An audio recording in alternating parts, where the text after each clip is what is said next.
বন্ধুরা, কালকে তো সবে জানোই আমার ভাইয়ের অমিতনাথ তার ঘটনাটা সবে জানোই, কারেন্টে লাগিয়া তার খুব বেশি অবস্থা খারাপ আছিল।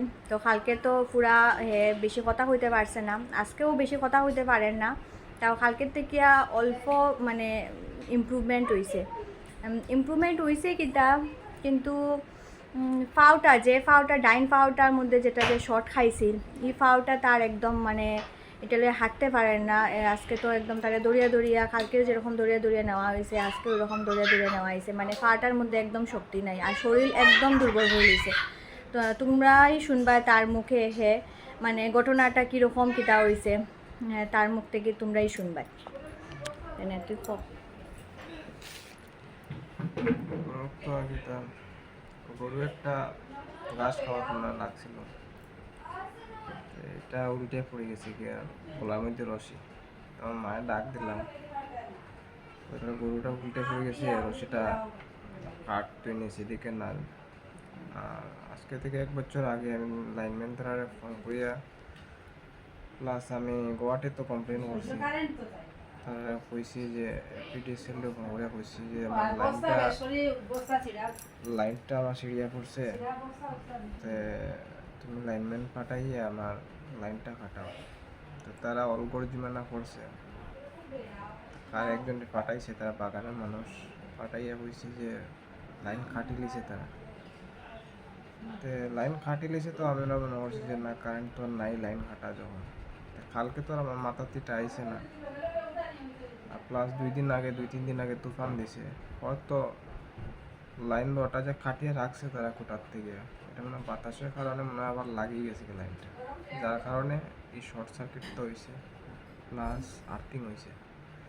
আর গরু তো এখানে মানে চটপটার আমি গেছি এটা রশি কাটাত, যাইতেও আমারে মানে আর্থিং আসতো খালি পায়ে। আমি তো জানি যে এখানে কারেন্ট নাই, ওর দিশে হয়ে গেছে, যাওয়ার পরেই আমার বাড়ি ফেলাইছে। বাড়ি ফেলানির পরে আমি 2বার শক্তি দিয়ে উঠেছি, তাও পারছি না। আমার সামনে আমার মা ছিলেত্রা, তাই কিচ্ছু করার নাই।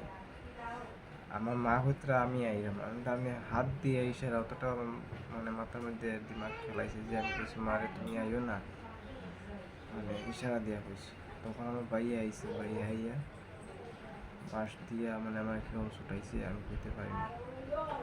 তা সত্ত্বেও আমি উঠি আবার মানে কীরকম আইসে কইতে পারি না। ইয়া লাইনম্যানটা বলে ইশারা দেওয়া হয়েছে যে লাইনম্যানটা ফোন করে কও যে লাইনটা কাটিত।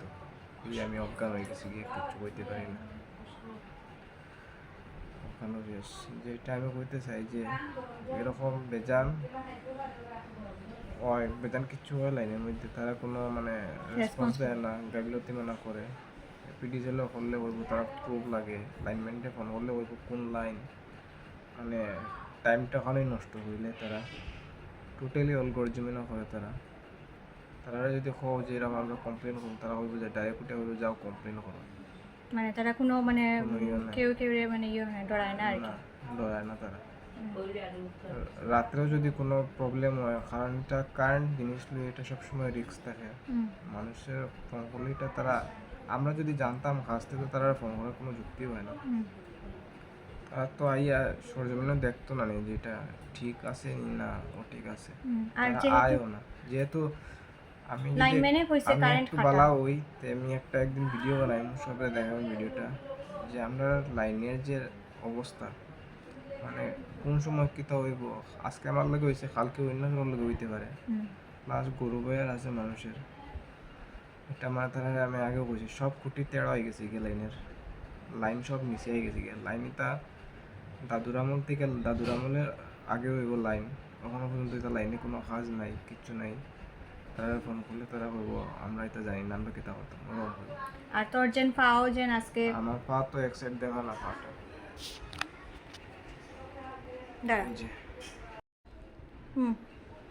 বললো আমার ডাইন সাইডে কোনো কাজ করে না, সাইডে কোনো কাজ মানে তাহলে এটা বুঝি না কিছু।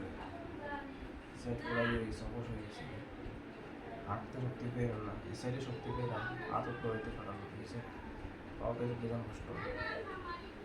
তো বন্ধুরা, আমার এই ভিডিওটা একটু তোমরা বেশি করে শেয়ার করিও, যাতে আমরা মুখ্যমন্ত্রী হিমন্ত বিশ্ব স্যারের কাছে এটা যাতে পৌঁছায়। আর আমরা মন্ত্রী আমরা পরিমল শুক্লবৈদ্য স্যার, তারপরে আমরা ধলাই এরিয়ার এমএলএ স্যার তো কালকে নিজেই উপস্থিত আসলাম মেডিকেলে।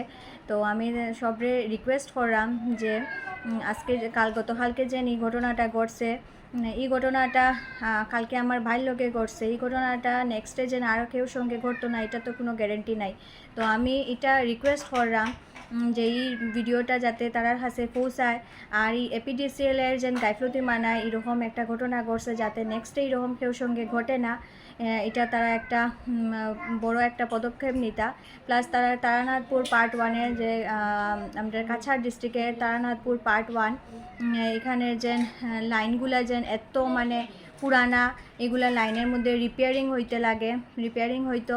আর আমার ভাইয়ের যে এরকম একটা অবস্থা হয়েছে, তারপরে তারার গরু একটা মারা গেছে, এটার আমি সরকারের কাছে আমি তারার হইয়া আমি তারা একটু ক্ষতিপূরণ চাই। তো এই ভিডিওটা প্লিজ একটু তোমরা একটু বেশি বেশি করে শেয়ার করিও, যাতে আমরা ন্যায্য বিচার চাই।